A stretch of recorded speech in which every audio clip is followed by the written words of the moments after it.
Namaskar. Aujourd'hui, je voudrais parler des forces de l'ignorance.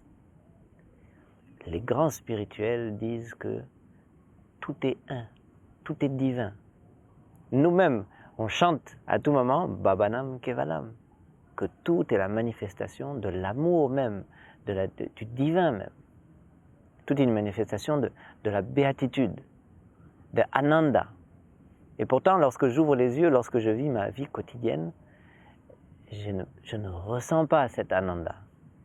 Pourquoi? Qu'est-ce qui se passe? Qu'est-ce qui fait que je n'arrive pas à percevoir que l'essence de toute chose est amour, que je suis amour, qu'il n'y a aucune raison d'avoir peur de quoi que ce soit, qu'il n'y a aucune raison d'être nullement pessimiste, nullement négatif.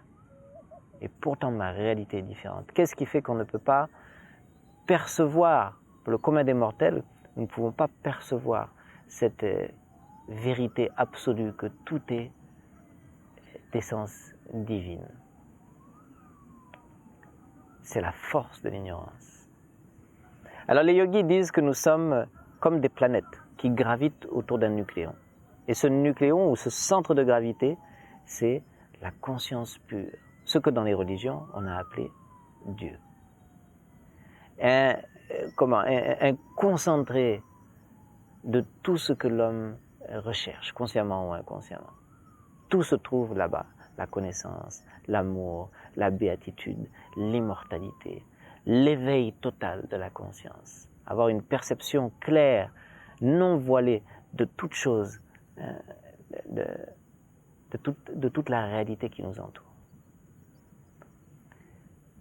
Donc cette force qui nous éloigne de ce centre de gravité, qui nous amène de plus en plus dans l'obscurité, c'est ça la force de l'ignorance, cette force centrifuge. Et la première manifestation de cette force centrifuge, c'est de nous faire prendre ce qui est, de nous faire croire, de nous faire nous comporter envers ce qui est transitoire, ce qui est éphémère, comme si c'était quelque chose d'éternel.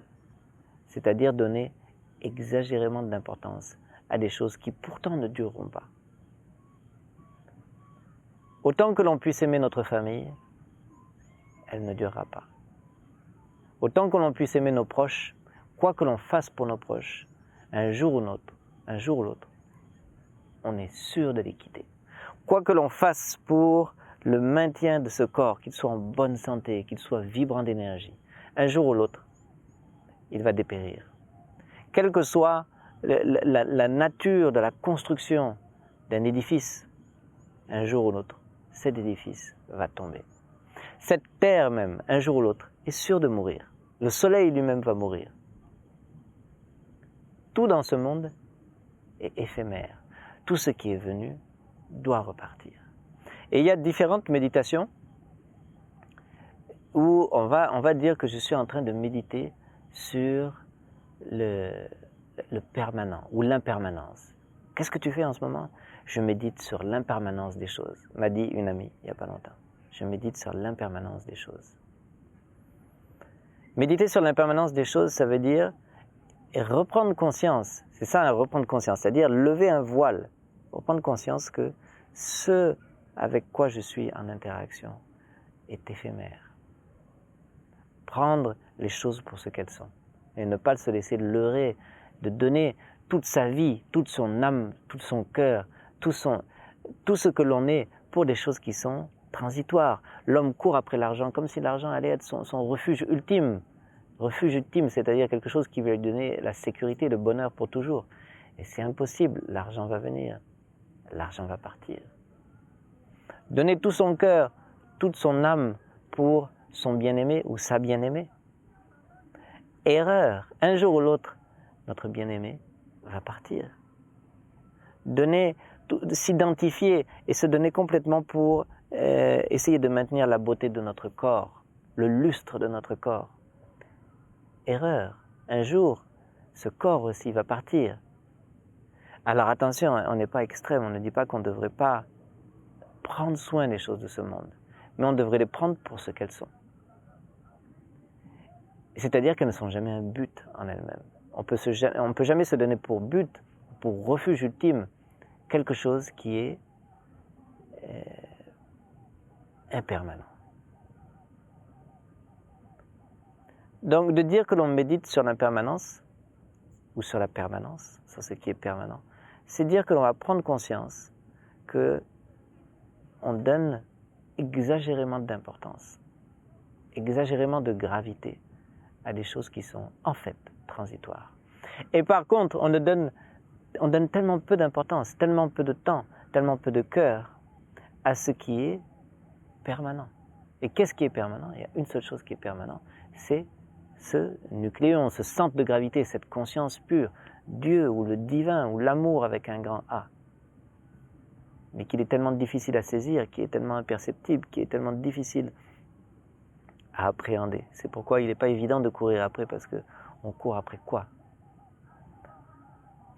Mais petit à petit, lorsque la maturité, de façon naturelle, la maturité vient, on se rend compte que les choses après lesquelles on a couru étant jeune, c'était pas très intelligent de donner tellement d'importance après ces choses éphémères. De la même manière qu'on regarde nos enfants jouer et donner tellement d'importance à tel ou tel objet, sachant très bien qu'après 1 heure, 2 heures de divertissement, ils vont les jeter parce qu'ils vont se rendre compte qu'en fait, il n'y a rien de substantiel à ces objets. Donc de méditer sur l'impermanence, c'est d'essayer constamment de prendre conscience que, en fait, ces choses qui sont autour de moi, elles sont éphémères. Et le jeu de cette création, le jeu de cette vie, c'est de déceler le permanent à travers l'impermanent. C'est pourquoi un des plus grands travaux de l'aspirant spirituel, de celui qui veut cultiver sa sagesse, c'est à chaque instant d'essayer de déceler cet impermanent, ce permanent à travers les choses impermanentes. Nous on dit prendre l'idéation, une idéation spirituelle. Attention, je ne suis pas en train de nourrir mon enfant, je suis en train de nourrir cette conscience qui s'est manifestée à travers mon enfant.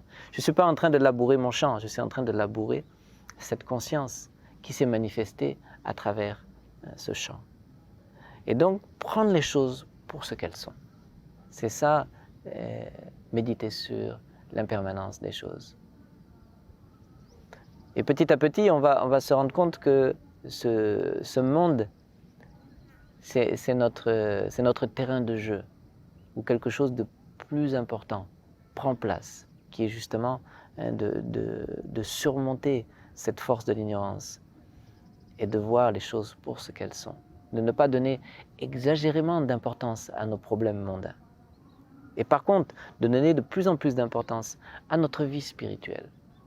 Notre vie spirituelle, c'est justement cette vie-là, ces actions-là qui nous permettent de nous rapprocher de ce nucléon, de lever le voile de l'ignorance et petit à petit de nous acheminer vers la réalisation de ce qui est permanent et qui est notre but ultime.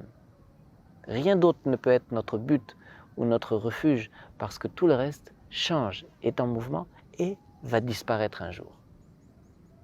Donc il serait peu sage de donner tout ce que l'on a pour essayer d'embrasser quelque chose qui est voué à disparaître.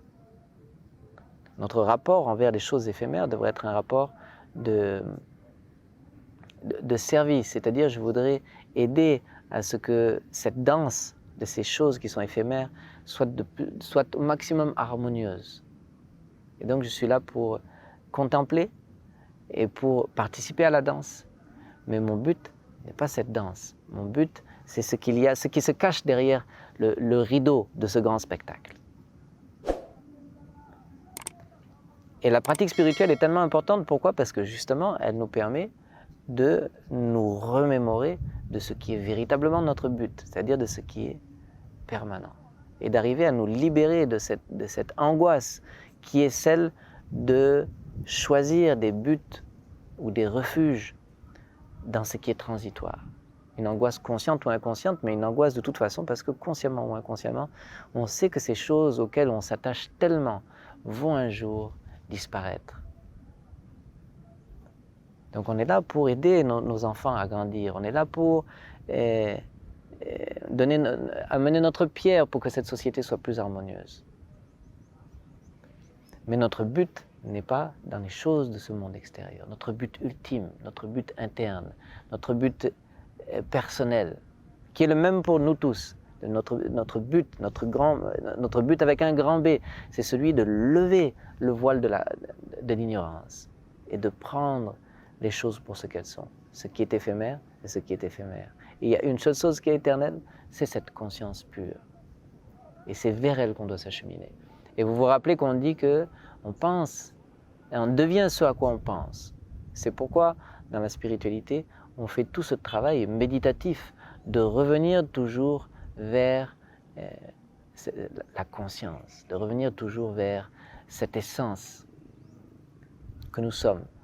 Et cette essence qui est en toute chose, qui est le cœur de toute chose, qui est l'être de toute chose. Et de méditer là-dessus, de méditer sur ce qui est permanent. Certains méditent sur ce qui est impermanent, mais dans notre tradition de yogi, où on pense que la loi principale qui régit le mental, c'est celle que l'on devient, ce à quoi on pense, on préfère méditer sur ce qui est permanent, parce qu'on va devenir ce champ infini de la conscience. À chaque fois que l'esprit se prend pour objet quelque chose de limité, il prend sa forme, il se limite, il devient petit, il se contracte. Mais lorsqu'il médite sur ce qui est infiniment grand et qui est éternel et permanent, il s'ouvre, il déploie ses ailes, il respire, il se décontracte. Et les vibrations qui agitent l'esprit cessent de l'agiter parce qu'elles deviennent infiniment, la phase de vibration devient infiniment grande, infiniment longue. Et l'expérience que l'on fait s'appelle Shanti, que l'on retrouve dans tous les mantras. Om Shanti, Om Shanti. Un apaisement total. Il n'y a plus de soucis. Il y a du souci envers ce qui est transitoire, parce que ce qui est transitoire nous échappe déjà.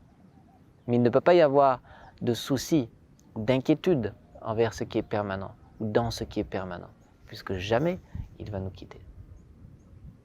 Donc pour le yogi, la méditation est une méditation sur ce qui est permanent, qui est pour toujours, qui est ce que nous sommes et qui fait que nous sommes immortels. Cette nature divine dont nous pensons que le but, la destinée d'une vie humaine, c'est de réaliser cette nature divine en nous-mêmes et en toutes choses, de déceler le permanent à travers ces silhouettes de l'impermanence. Donc la première manifestation ou la première force, et peut-être la plus forte force de l'ignorance, c'est celle de ne pas être à même de discerner le permanent de l'impermanent.